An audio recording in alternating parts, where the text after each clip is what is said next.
There's a comfortable lie you've been told your whole life, that discipline is about motivation, balance, and feeling good about yourself. It's not. Discipline is about doing what needs to be done when everything inside you wants to escape. Most men today aren't weak because of a lack of potential, but because they live anesthetized, drugged by comfort, distraction, and the approval of others. Machiavelli already knew this centuries ago. He wasn't speaking to fragile men seeking meaning. He was speaking to men who wanted power over themselves, politics guided by reality, not ideals. Perhaps you recognize yourself in this. You try, you start, you promise, and you stop. Not because you don't know what to do, but because your mind sabotages you at the first sign of discomfort.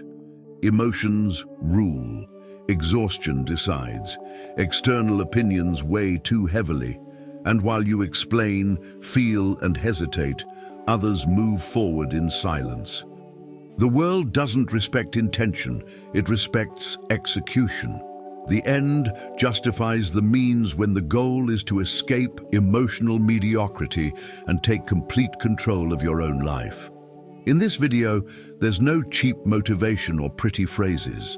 There's a cold, silent, and brutal routine, the kind that separates domesticated men from dangerous men.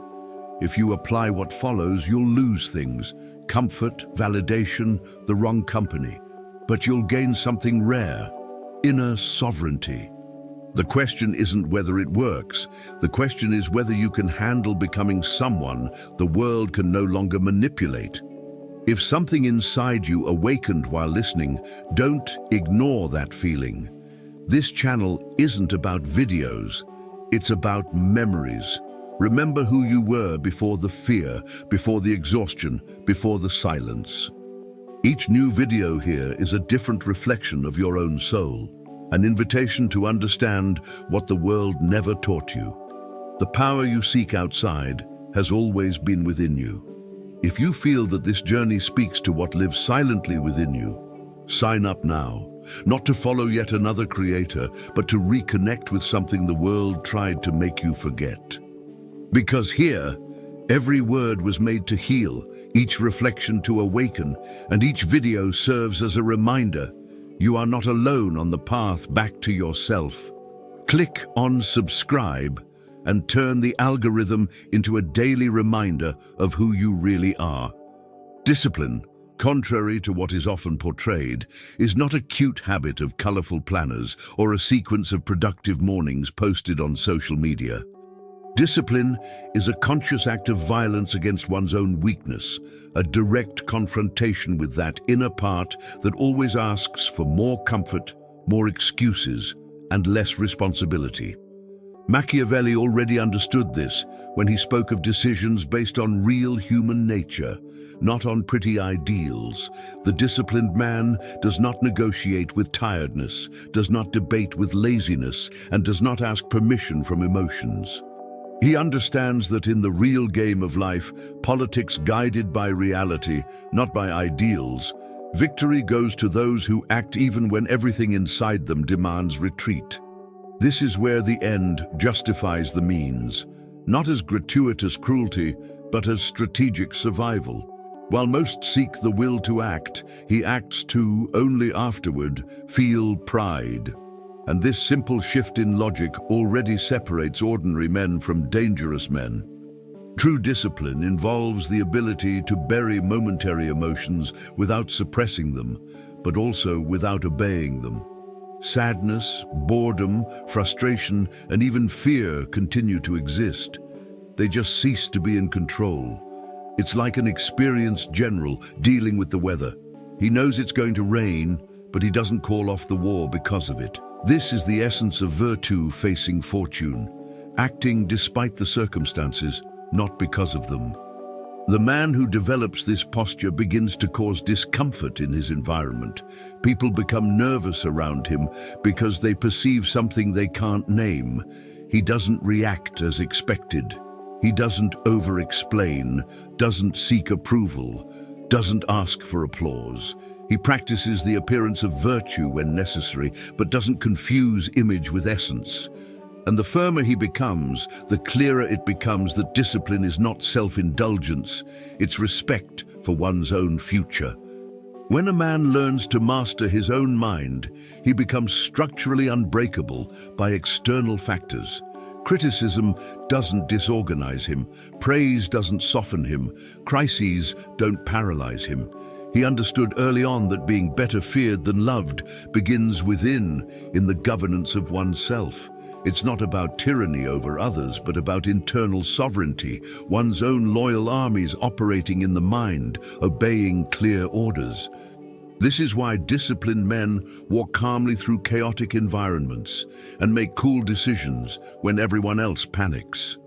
They avoid being hated, but they don't sacrifice their mission to be accepted. This silent strength is not born from motivation, but from the relentless repetition of duty. And when this foundation is built, something curious begins to happen. Silence ceases to be empty and becomes a weapon, opening space for the next stage of this transformation. Everyone sees what you appear to be. Few experience who you are. When Machiavelli wrote this, he wasn't talking about charisma, but about strategy. The average person feels an almost childlike compulsion to divulge plans, expose processes, and seek validation even before producing any concrete results. They talk too much because they confuse movement with progress. The disciplined person, however, understands politics as guided by reality, not ideals. The less you reveal, the less you can be sabotaged. Silence is not shyness, it's positioning. It's the conscious decision to conserve energy, information, and intention. Those who talk too much become predictable. Those who remain silent become an enigma. And in the game of power, the unknown always frightens more than the noise. Working in the dark is one of the most effective forms of calculated use of force. Making mistakes without an audience, testing without judgment, and learning without needing to justify each step creates a brutal advantage. Think of someone who decides to change their life physically, financially, or intellectually. The average person announces they will train, invest, or study. The disciplined person simply disappears.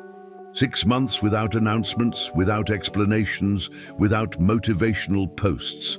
While one posts phrases, the other builds structure. Books like The Prince, Meditations by Marcus Aurelius, or even Ego is the Enemy, repeatedly show this pattern. Those who win don't narrate the journey, they execute it. Silence becomes a laboratory where virtue matures far from the noise of others' opinions.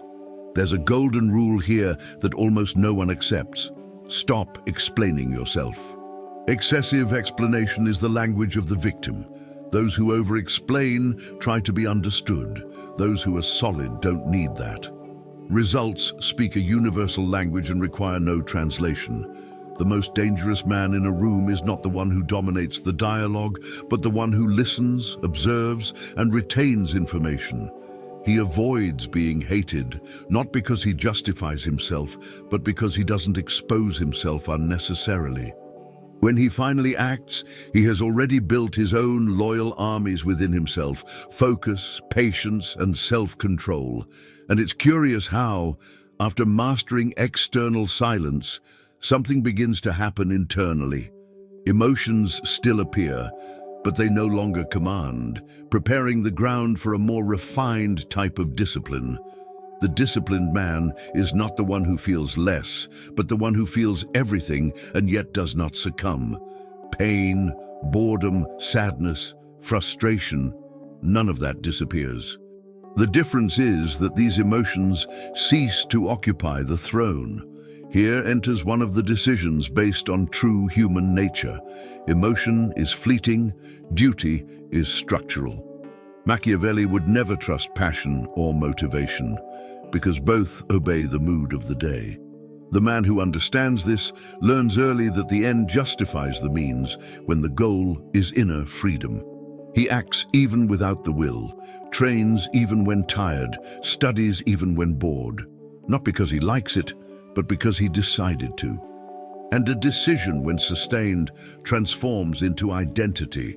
Discipline at this level is acting in direct opposition to what you feel. Tired? Move. Afraid? Advance cautiously, but advance. Demotivated? Execute the basics without drama. This dissociation between action and feeling creates something rare, unpredictability. While most react to the environment, the disciplined man imposes rhythm. It is virtue dominating fortune in real time. A simple and applicable example: woke up without energy. Don't negotiate. Mentally count 1, 2, 3 and get up. No internal debate. This 3-second rule is brutal because it cuts off dialogue with weakness. Another example: before going to sleep, prepare the environment for the next day. Clothes laid out, tasks noted, decisions eliminated. This is the calculated use of force against one's own mind. Dealing with emotions as if they were the weather changes everything. You recognize the storm, but you don't cancel the mission. Is it raining? Wear a raincoat. Are you sad? Work sadly. Are you angry? Work angry without taking it out on others. This self-control prevents you from being hated because you stop projecting emotional instability onto the environment. Gradually, something silent happens. People realize that you don't react like them. You don't become disorganized, you don't explain yourself, you don't dramatize. And this generates respect, sometimes even discomfort. This emotional alchemy doesn't harden a person, it makes them solid. And when this solidity consolidates, an inevitable consequence arises: the need for detachment, for profound silence, for strategic isolation. A wise prince should trust in what is within his own control. Machiavelli didn't romanticize solitude. He understood it as a tool. Most people are terrified of being alone because in silence there are no distractions to numb their own mediocrity. The disciplined man does the opposite. He uses isolation as a laboratory of inner power. He distances himself not out of contempt, but strategically. Politics guided by reality, not by ideals, teaches that not all company strengthens, many drain. There are people who only approach you while you remain at their level. When you begin to rise, the bond becomes a chain. Isolating oneself at this stage is not social weakness, it's mental hygiene. When a man grows, something predictable happens. They try to pull him back, not out of conscious malice, but because his progress exposes the stagnation of others. Subtle comments, disguised irony, constant invitations to useless distractions, all this is resistance to his advancement. The disciplined man perceives this and doesn't argue. He accepts being called cold, distant, or obsessive. He understands that avoiding being hated doesn't mean living to please. It means not attacking unnecessarily.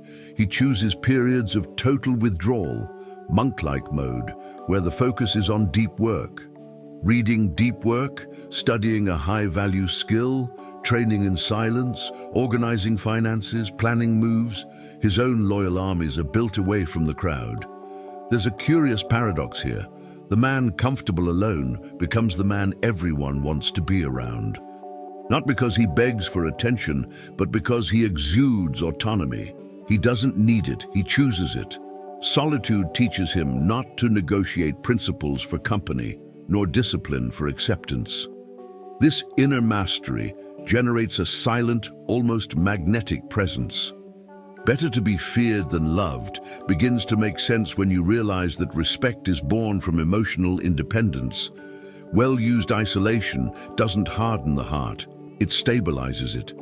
And when this stability becomes visible, something changes in the external dynamic. People start to not know how you're going to react, and that's exactly where the fear of unpredictability is born. It is safer to be feared than loved. When Machiavelli wrote this, he wasn't encouraging gratuitous brutality, but zero predictability. The disciplined man becomes unpredictable because he doesn't react as the social script expects. He doesn't explode when provoked, doesn't explain himself when attacked, doesn't become disorganized when contradicted. This posture stems from decisions based on real human nature. People test limits all the time. When they realize you don't respond emotionally, they become uncomfortable. Discipline transforms a man into a difficult territory to map. He practices the appearance of virtue when it suits him, but doesn't surrender his weaknesses as social currency. And this completely changes how the environment behaves around him. Someone insults him, he observes, registers, and returns to work, not out of cowardice, but out of calculation. Crisis occurs. He doesn't panic. He analyzes coldly, separating what is under control from what is not. This calculated use of mental strength creates a rare pattern, consistency. While others waver, he maintains his rhythm.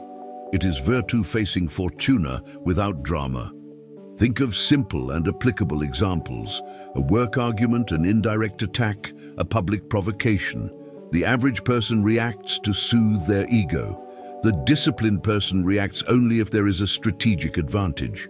Otherwise, silence. This avoids being hated and preserves energy for battles that truly matter. Consistency becomes the most feared weapon because it doesn't depend on mood, luck, or environment. Be inevitable like a glacier, slow, silent, but crushing everything in its path. There's no rush, no spectacle, only continuous progress. At this point, seeking sympathy becomes a waste of time. Showing wounds to enemies is giving away strategic information. The disciplined man understands that not everyone deserves access to his history, his dilemmas, or his pain. He governs himself firmly and builds his own loyal armies of habits, routines, and solid decisions. And when this pattern consolidates, an uncomfortable question arises. Are his current standards high enough to sustain this level of power? Most men don't fail because of a lack of talent, intelligence, or opportunity. They fail because they accept low standards as if they were normal. The disciplined man faces this truth without anesthesia. If something didn't work, the standard was insufficient. Machiavelli already observed that great empires didn't fall because of external attacks, but because they rotted from within. They lost discipline, relaxed their standards, and confused comfort with security. Politics, guided by reality, not ideals, demands recognizing that the world respects those who demand more than the minimum. The end justifies the means when the goal is not to become just another man domesticated by modern mediocrity. Declaring war on comfort is an act of silent rebellion. We live in the most luxurious period in history. Easy food, instant gratification, endless distractions, and paradoxically the weakest emotionally. Being disciplined today is swimming against the current. It's choosing to wake up early when no one is watching, to train when you could rest, to study when you could scroll. It's establishing standards that seem irrational to others, training even on bad days, responding to messages briefly and directly, saying no without justification. This is the calculated use of force applied to daily life, not to punish the body, but to educate it. Time at this level becomes treated like gold. The disciplined man becomes inaccessible by choice, not by arrogance. He is brief, direct, and objective because he knows the cost of each distraction. Discipline creates scarcity, and scarcity creates value. This is a silent law that governs both markets and human relationships. By raising his standards, he automatically reduces access to his energy. He avoids being hated, not by trying to please, but by not getting involved in petty disputes. And the more this absolute standard is consolidated, the more evident an uncomfortable truth becomes. Maintaining this level requires abandoning old versions of oneself.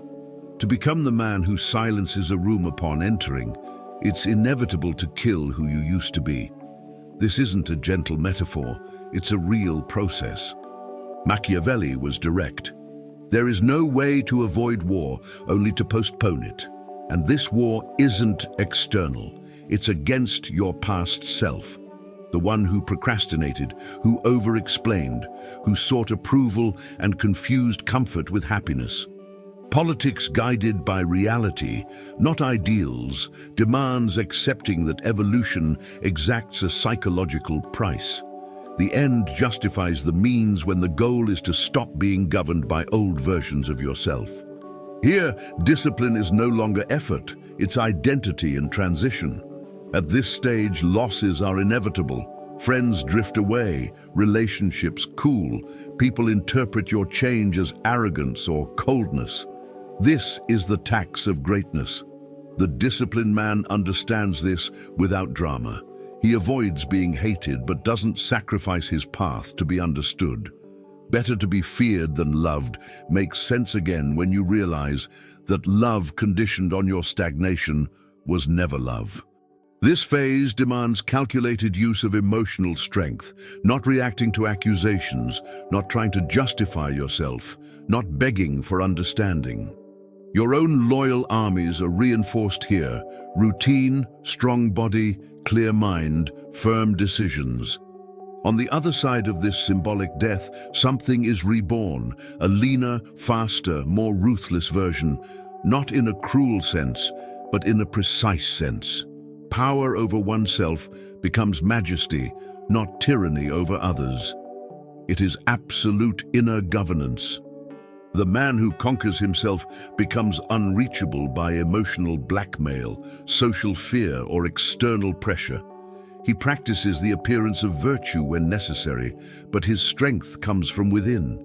And when this rebirth is complete, an unexpected consequence arises. The noise of the world begins to fade, making way for a freedom that few can endure. When discipline becomes structural, something strange happens. The noise disappears. External opinions lose volume. Others' expectations cease to dictate decisions, and anxiety begins to evaporate, not by magic, but by internal coherence.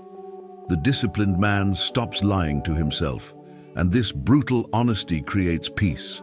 Machiavelli would call this effective government: few orders, all obeyed. Politics guided by reality, not by ideals, means accepting that freedom does not come from comfort, but from clarity. The end justifies the means when the means is to align action and intention. Without internal conflict, there is no emotional chaos. This freedom, however, is neither warm nor welcoming. It is cold, silent, and lonely. There is no constant applause, nor easy validation. There is choice. Man now clearly sees the dilemma, the warmth of the herd or the power of the hunt, to belong or to lead oneself. Most choose the group because they fear the void. The disciplined choose the narrow path because they value sovereignty. Better to be feared than loved reappears here as an internal principle. He prefers to respect himself than to be liked by all. He avoids being hated, but he does not negotiate his path. This coldness is not an absence of emotion, it is mastery. Discipline becomes the only possession no one can take away. Money may go, status may fall, people may leave, but he who has built his own loyal armies within his mind never again becomes a hostage of the world. While the environment weakens, he hardens, not out of bitterness, but out of constant adaptation. Virtue adjusts to fortune without losing its center. At this stage, man becomes an uncomfortable mirror, reflecting everything that others are too cowardly to become. And this silent presence, paradoxically, provokes an inevitable question. What are you willing to sacrifice to sustain this level of freedom? Now, the question is simple and uncomfortable. What are you going to do with all this? Knowledge without application doesn't strengthen you. It only makes you aware of your own cowardice. Discipline doesn't begin when you feel ready. It begins when you act despite internal resistance. How many times have you known what you needed to do and chosen to postpone it? How many versions of yourself have slowly died because you preferred comfort to confrontation? Machiavelli never promised peace. He promised effectiveness. Politics, guided by reality, not by ideals, demands daily decision-making. Look at your routine with brutal honesty.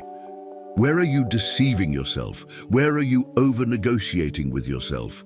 Where are you seeking to be loved when you should be respected, not by others, but by yourself? Remember, the end justifies the means when the means is to build power over yourself. Small actions, executed with cold consistency, create your own loyal armies within your mind.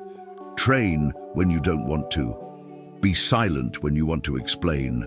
Advance when you want to retreat. That's how discipline ceases to be effort and becomes identity. If this content resonated with you, then it served its purpose. Now make a conscious choice: the comfortable warmth of the herd or the cold path of the hunt. If you choose the latter, write in the comments, "I choose the cold path." Subscribe to the channel and turn on notifications, because here you won't learn to feel better, you'll learn to become stronger. And that's something few have the courage to sustain.